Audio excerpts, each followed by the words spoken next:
Hey guys, Ryan from Ekin Warrior Outdoors here again. Welcome to part 2 of So You Want to Be an Elk Hunter. This is a series dedicated to all you guys who have ever thought about, dreamed about, or maybe even tried elk hunting.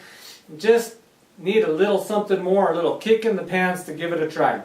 In part 2, we're going to talk about the differences between some of the rules and regulations out west versus some of the other places. So whether you're new to hunting and you're not very familiar with regulations, or maybe you grew up whitetail hunting, there's just some differences that you guys should be aware of.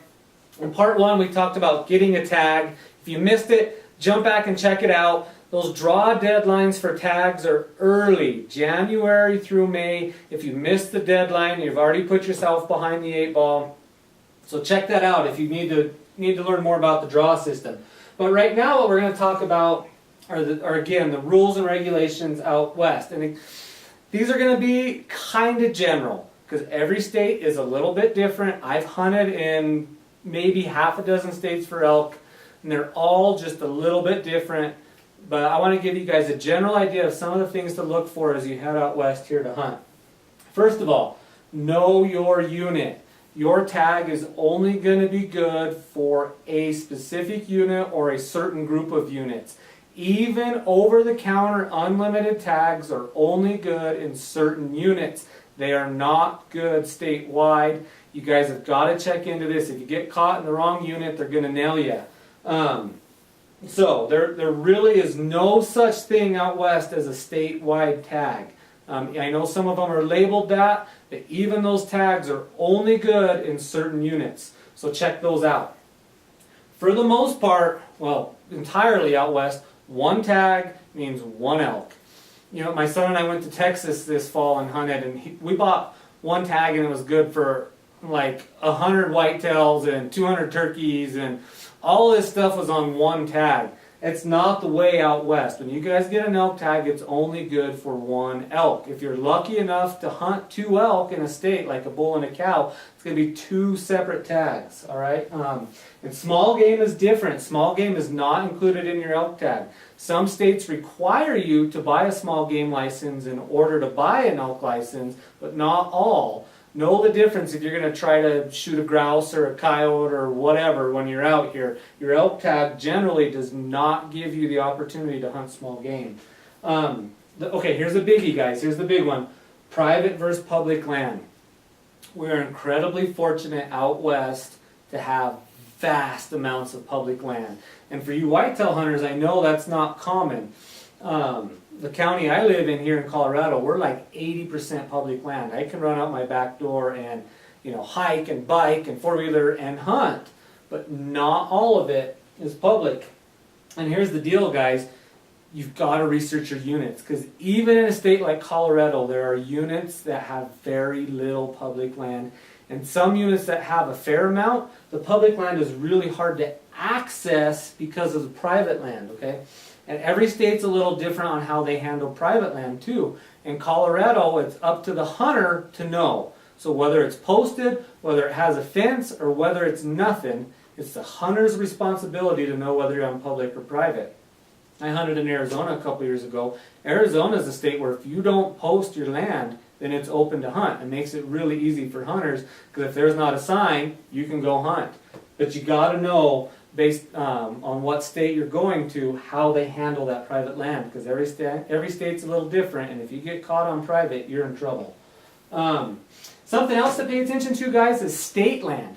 Just because it's state-owned land doesn't mean it's huntable. There's a lot of states where you're going to find like mile-by-mile chunks of state land. They're not always legal to hunt. Every state is different. So make sure you check out the state land to know if you're allowed to hunt it or not before you go on. In general, BLM and forest are always going to be open to hunting, with exception of parks. You know, national parks, national recreation areas are generally off limits. And then wilderness areas. There's always travel restrictions in wilderness areas. The reason I bring this up is in some states, Wyoming I know for sure, if you're going to hunt in the wilderness, you're required to be with a resident or a guide. So just make sure before you go into the wilderness areas whether that applies to your hunt or not. And then the other thing, a lot of states require you to buy a conservation certificate or a habitat stamp. It's this extra little tag they have, and generally it's just money raised by the state to help increase habitat or to help increase hunter access. They're actually really great programs. Some states use this money to buy, basically buy leases on private land that allows hunters to go hunt private. But you got to have these tags. In Colorado, you got to have a habitat stamp. I know in Wyoming, you got to have a conservation tag. The rest of the states are oftentimes similar, so just make sure you check that out before you go hunting. Okay, guys, a big one for elk hunting, and this is a biggie, biggie, is antler restrictions. Most of the time, more often than not by far, you're going to have antler restrictions where you're hunting. Every state gives out a few spike-only tags, and they will only be good for spike elk. Most units, not all, but most, and when I say most, I'm saying 80–90% of the units out west are going to have antler restrictions. They're a little different state to state, but in general, a bull's going to have to be branch antlered, generally 4 points to a side or more, to be legal. Again, check with the state that you're going to hunt and then the unit that you're going into. For instance, I know here in Colorado, we have spike-only tags in certain units. We have some units where your bull tag allows you to kill anything from a spike up. The vast majority of the units, your bull has to have 4 points on one side to be legal. So check that out before you go too. Like again, 80–90% of the elk tags that you might stumble into are going to have some sort of antler restriction. So check that out. If you're bringing horses out, most of the time, and as a matter of fact, I think in all the western states that I'm aware of, you're required to bring weed-free certified hay. They just don't want the noxious weeds getting up here. So something to be aware of. If you're bringing horses and you're bringing hay, make sure it's weed-free certified. Hunter orange is going to vary not only state by state, but season by season. Again, here in Colorado, archery season, you don't have to wear any orange at all. Muzzleloader and rifle seasons, you have to wear a hat and a shirt or vest. I've hunted in Wyoming before I brought that up. Wyoming, I believe you just have to wear one article of orange. We generally wear a hat. I had a muzzleloader tag in Utah this year. I didn't have to wear any orange.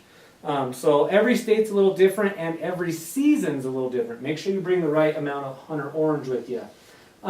In general, shooting from a road or vehicle is not allowed at all. I know some of the states where you hunt whitetails, it's kind of, open range, especially on private property. In Colorado, well, out west, not just Colorado, but out west, you can't shoot from a road, you can't shoot from a vehicle. In general, you need to be a handful of steps off the road. But let's be honest, if you're hunting elk and you're shooting an elk anywhere close to the road, you're incredibly fortunate. I've killed, a ton of elk, and I have never killed one within a half mile of a road. So, word to the wise. Just if you happen to run across an elk, don't shoot it from the road. ATV registrations, some states will recognize your home state registration and some states won't. Some states you got to buy a state-specific sticker or registration for your four-wheeler before you take it. Know that before you go. Some states require a harvest. Colorado does not. I know New Mexico require a harvest survey or a report. Colorado does not. Colorado's is voluntary. Like New Mexico, where I guided, if you didn't report your harvest, whether you killed one or not, the next year when you went to buy a tag, they would fine you. It would cost you extra to buy your tag. So just know if you have to report your harvest in your state or not. A technology on your weapons. So this is an interesting one, guys. Every state, again, is going to be a little different, but in general, out west, you're not allowed to have electronic stuff on your gun or your bow. Don't come out here with lenses in your sight for archery. Some states don't allow you to have a scope on your muzzleloader. It's open sights. Some states have a max power of scope on your muzzleloader. A lot of states you can't have like electronic scopes on your rifles, like the ones that give you the range or the little red dot. Those aren't legal in a lot of states. So just know what is and isn't legal, especially if you've got some kind of fancy little gadget on your gun or your bow. Check it out before you come out, because a lot of the states it's probably not legal. And right along with that, most western states are going to have a minimum caliber of rifle or a minimum pound of bow.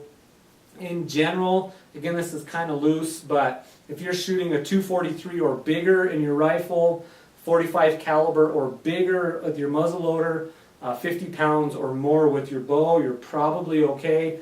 Check with each state to make sure, but for as far as I've been able to tell, those are about the minimums pretty across the board. Oh, this is an interesting one. It doesn't necessarily pertain to Colorado. Well, it does some, but trail cameras. Most states you can use them, but in some states you have to take them down before hunting season. There's some states, I think it's Montana, leaving a trail camera up after the start of season is illegal. So check that out if you're going to bring some trail cameras. Maybe you're coming a few days early, you're going to do a little scouting. Make sure it's legal to leave them suckers up once you start hunting. Salt licks. Some states allow you to put salt out. In general, out west, you cannot bait. You can't put corn piles, you can't make food plots. But a couple states do allow you to do salt licks. Colorado does not, but there are some states that do. Again, check that out before you try it. Do not bring out your corn feeders. Don't bring out any sort of bait piles. Those are not legal. Alright guys, so one more thing to think about. There's a lot of the states that have gotten together across the country and they kind of endorse each other's rulings. What I mean by that is if you come out to Colorado, let's say you're from back east somewhere, or Texas or Kansas, it doesn't matter. You come out to Colorado and you hunt and you break a game law. Let's say you do something really, really bad, like you shoot a moose instead of an elk, and they take your license away. A lot of times that means when you go home, you're not going to be allowed to hunt whitetails either, because that state is going to kind of follow Colorado's lead. So if you lose your license in one state, a lot of times you lose it in a lot of states. So just be careful of these rules, guys. I don't want to scare you. You can come out and do this. I'm telling you, it's not that hard. Just do a little studying. I have here the 2 most important things you can do before you can come out. Every state's going to produce a regulation brochure. Every state you're going to be allowed, you can download it off their website. Just take an evening and read that sucker. One of these evenings when you're sitting around the house instead of playing on Facebook or watching some dumb sitcom, just take 30 minutes and read the regulations. You're going to learn everything that you need to know. It's well worth your time. And if you have any questions, just call and ask. I've talked to 3 or 4 game wardens or 3 or 4 game and fish offices every year in different states as I'm traveling around and hunting. And 99 times out of 100, they're very helpful. They're super happy that you called and asked instead of coming out and just guessing. In my experience, the people working in this line of work are great people, and they're more than willing to help you. If you get a hold of the game warden and you ask him some questions, he might even give you some tips about your unit just because you called. I've had that happen a lot. So anyways, guys, just a quick and dirty breakdown of some of the things to be aware of. Obviously, there's some more in-depth that we could go here, but from overall perspective, just good things to keep on your radar as you're thinking about coming out here and hunting. Stay with us.